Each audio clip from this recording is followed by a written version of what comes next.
Ang pwede natin ipang-motivate sa mga guro 'no, sa mga kukunin nating aral, yung mga gurong papayag sa aral. Ang pwede lang natin ipangako sa kanila, ipangako, i-promise sa kanila, o hindi promotion, baka umasa 'yan. Huwag natin pangakuan ng promotion, aasa 'yan. Ang pwede lang natin sabihin sa kanila, ipang-motivate o ipang-encourage sa kanila, magkakaroon sila ng lip service credit. 'Di ba, yung mga guro. Kaya lang sa lip service credit, dapat yan 8 hours, no? Para magkaroon ng isa.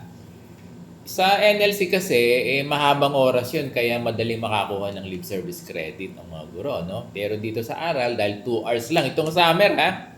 Kasi yung susunod na aral, 1 hour lang dun sa starting in June 8, no? Onwards.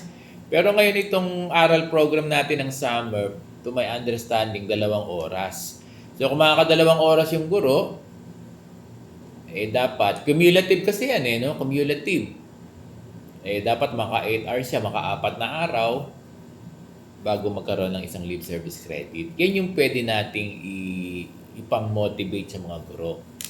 At ang kunin natin yung mga gurong wala pang mga lip service credit halos.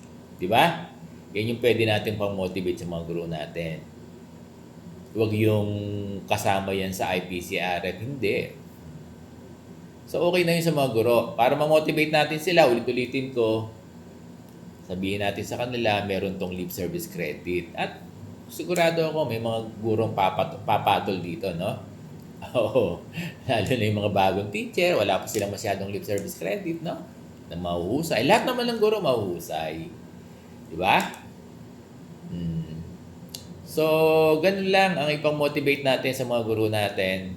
Lip service credit, meron ito. Swerte nila kung lumabas yung guidelines na merong compensation. Kaya lang, wala pa tayong legal basis. Sabi-sabi lang. Dapat ito, naka black and white na memo, no? Kaya lang wala. Kaya lang, ang pwede natin sa mga guro natin, i-offer, totoo to, no? Lip service credit, talagang meron yan. Hindi mo pwedeng wala.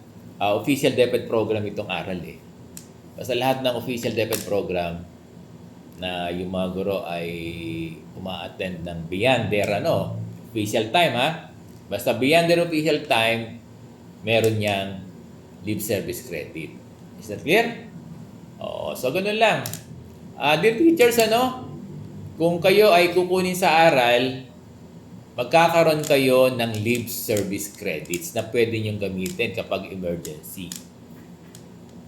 Diba? Kaya lang,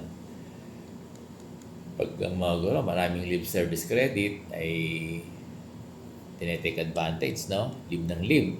Hindi, joke lang, So, ganun lang,